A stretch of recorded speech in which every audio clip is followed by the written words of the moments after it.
Let me check. Basta message mo na lang ako sa website. Pinahiya mo siya. Grabe naman, madam. Gusto niya Wilujeng wayakia teteh kumaha daramang. Abi Mimin di channel Ngadongeng Film. Untuk sekarang, Mimin akan bercerita langsung buat kalian, semoga bisa terhibur. Tentunya, film ini masih berasal dari Filipina dan berjudul Doblado yang dirilis sekitar tahun 2022. Di film ini sendiri, banyak adegan pemersatu bangsa alias icip-icipnya dong. Kita akan bercerita tentang seorang mahasiswi yang bernama Zaira yang mempunyai pekerjaan sampingan di sebuah aplikasi pemersatu bangsa. Nah, suatu hari, ia bertemu dengan pelanggannya yang bernama Ronan. Dan hubungan mereka semakin jauh dan semakin akrab. Diceritakan kalau Ronan ini sebenarnya seorang psikopat dan nyawa Zaira pun terancam. Penasaran teu A? Ku alur cerita filmna. Langsung wae yuk ke alur cerita filmna. Yes, yan ang dapat. Film pun dimulai dengan diperlihatkan pemeran wanita kita yang bernama Zaira. Ia sedang melayani tamunya di sebuah hotel dan ia pun mengatakan aturan apa saja yang diperbolehkannya dan yang dilarangnya juga saat bermain icip-icip. Saat itu tamunya bernama Ronan dan sebelum mereka berpacu tampaknya Ronan mengajaknya untuk mengobrol terlebih dahulu. Ya mungkin biar kena ke hati dulu ya guys pas icip-icipnya. Tidak disangka Ronan ingin berfantasi dengan Zaira menggunakan baju sekolah. Wow, luar biasa sekali ya. Tak sungkan Zaira pun menggunakan pakaian sekolah itu dan terjadilah adegan berpacu kuda di antara mereka. Setelah diservis oleh Zaira, Ronan pun mengatakan terima kasih karena ia puas.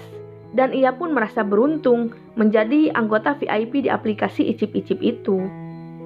Karena pelayanan Zaira yang sangat puas, tak hanya sekali memesan Zaira untuk berpacu kuda bersamanya. Let me check. Basta message mo na lang ako sa website. Ternyata Zaira seorang mahasiswa dan ia pun mengambil jurusan psikologis. Ia pun cukup rajin di sekolahnya. Saat itu, kedua temannya Zaira menceritakan kehidupan icip-icipnya. Mereka pun merasa kesepian karena mereka berpacaran LDRan dan hanya menggunakan tongkat ajaib. Mendengar obrolan temannya, Zaira pun hanya tersenyum dan ia pun beranjak pergi meninggalkan mereka. Suatu hari, Zaira pun mendapatkan tamu Mr. L. Saat itu Mr. L mengatakan kalau dirinya itu tidak ingin memakai balon terbang yang ada di Alfamart itu. Tentu saja Zaira menolaknya karena sesuai SOP icip-icip tamunya harus memakai balon terbang.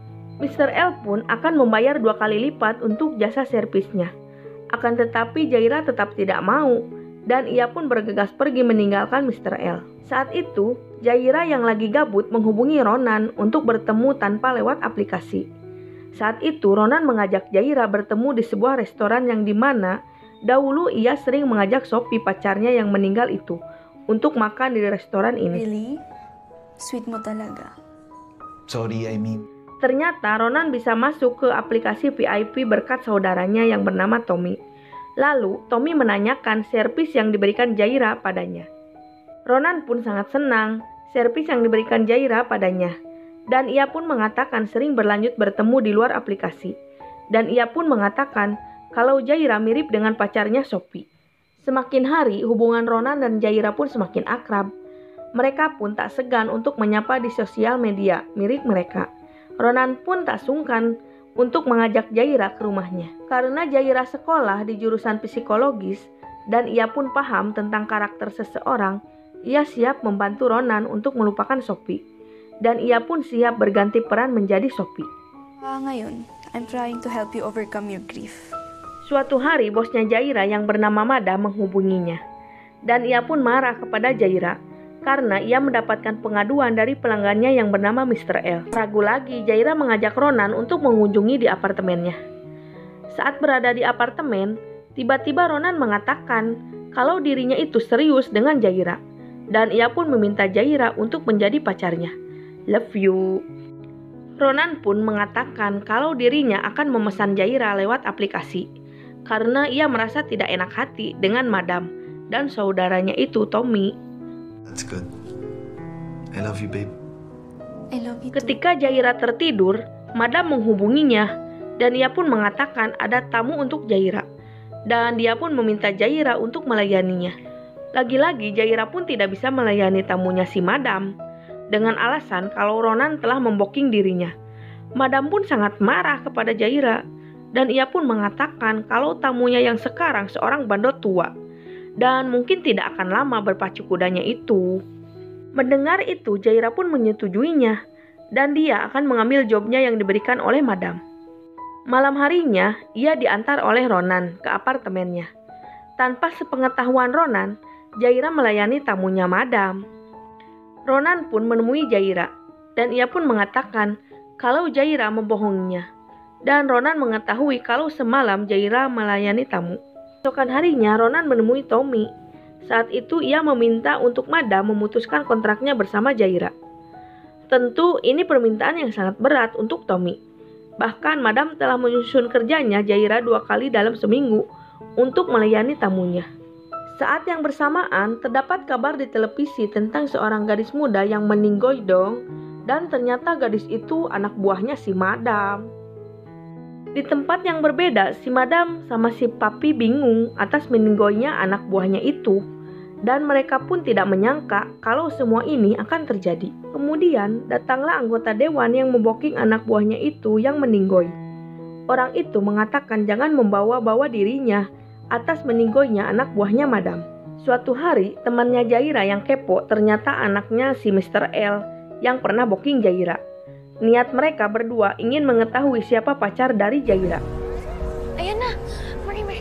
Ay, sundo niya. Suatu malam, Mr. L menghubungi Jaira dan ia pun mengatakan kalau dirinya telah mengetahui siapa Jaira itu. Dan ia pun mengancam akan menyebarkan foto Jaira yang ada di aplikasi Pemersatu Bangsa. Mendengar ancaman itu, Jaira pun tidak bisa menolak ajakannya si Mr. L untuk bericip-icip. Lagi dan lagi, Ronan harus melihat kebohongan Jaira yang saat itu telah diboking oleh si Mr. L. Sejak kejadian itu, Ronan mengurung diri dan terlihat sangat depresi. Apa mungkin karena Jaira, Ronan bisa depresi seperti itu? Jaira pun menemui si Madam dan ia pun menceritakan kalau dirinya telah diancam oleh Mr. L dan ia pun meminta dirinya untuk melakukan berpacu kuda. Saat itu Madam akan berencana untuk bertemu bertiga dan akan membicarakan masalah Jaira. Scene pun berlanjut ketika Tommy dan Ronan bersama, mereka pun melihat berita telah terjadi pembunuhan yang terduga wanita yang bekerja di aplikasi icip-icip itu. Ketika itu, Jaira terekam di CCTV dan ia yang selamat dari tragedi tersebut itu, yang membuat dirinya lagi dicari oleh kepolisian setempat. Kemudian Jaira menghubungi Ronan yang saat itu Jaira berada di tempat persembunyiannya. Ronan pun diminta untuk menemuinya. Dalang dari semuanya adalah Ronan. Ia mempunyai karakter ganda sebagai Conan sang killer, sedangkan Ronan hanya manusia lemah, tak bisa berbuat apa-apa. Ia juga yang telah menghilangkan Sophie dengan cara didorong. Tiba-tiba Ronan bisa dilumpuhkan oleh si Papi asistennya Madam, yang mengetahui semua kasus ini. Polisi pun datang ke tempat TKP, dan ditutup juga dengan berakhirnya film ini.